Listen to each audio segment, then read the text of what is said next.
Brad Dasher here for my 5 subscribers as of right now. Hopefully we can increase that. If you like this channel, if you stumbled upon this video and you like what you hear from this, hit the subscribe button, okay? Although I'm doing this before the video starts. Whatever. Hopefully you like it. Anyway, so I've already done a shift per se already today. Made some decent cash. Kept declining and got nothing but orders that were over $10 for a lunch hour. It's pretty insane. So for all those saying that it's horrible out there, I don't know. It depends on the day. People are going back to school. Kids are going back to school and stuff, and that might be playing a big part of it. Is people are getting ready, and while they're shopping, they get home and they realize they're hungry and they don't want to go back out. So there's a bunch of things that can play into that. But anyway, so I was up in Columbus, Ohio, the past couple days, past 3 days. Played a festival up there with my band and all that, so it was a good time.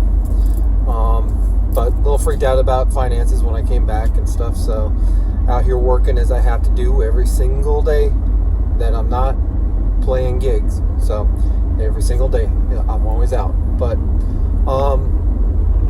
yeah, don't really have any new tips or tricks for anybody. What I will say is, like, from the experience today, is that you just have to be not afraid. You just have to not be afraid. Well, listen to me in my English language here. You just have to not be afraid to decline things. I know it gets scary, and it's like, oh, well, I've been sitting here for 10 minutes. You know, this $3.25 order came in. It's going 3 miles or something like that. Maybe I should take that.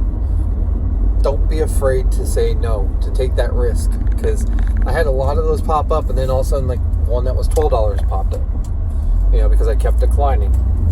When it comes to stacking orders, I tend to not take orders that are stacked right off the bat, like when I send 2 orders together, unless when I do the math, it pays what would be double for me doing for the mileage or whatever, double of my minimum rate. Unless it's that, I don't take them. So just be careful when it comes to stacked orders. What tends to happen too is that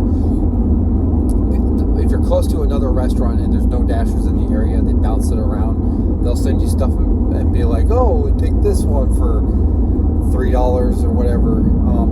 I tend to not take those because I know that they've removed $1 from the base pay.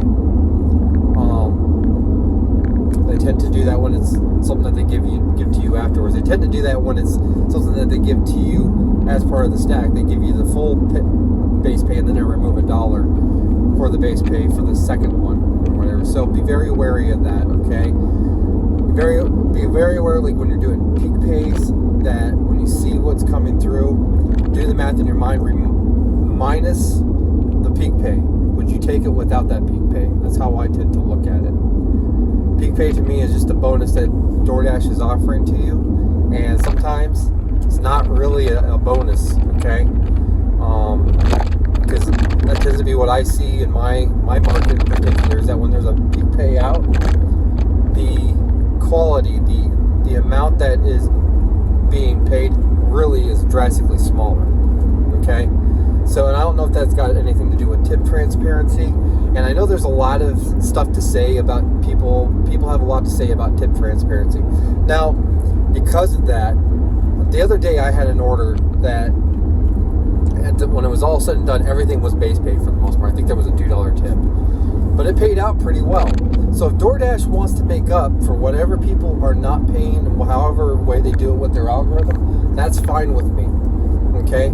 I saw someone who got really mad because of the fact that everything was base pay. Well, if you're doing what you're supposed to be doing and you're only taking things based off of what you see, then why does it matter where it's coming from? Yeah, I get it sucks that the customer didn't tip, but somewhere along the line someone made up for it.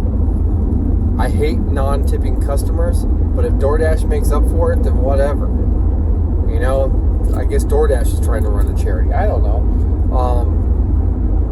But I got paid. I took it based off of what I saw on the app for the miles that I would have to drive, and it paid out exactly what it said it was going to pay, and it was within my boundaries.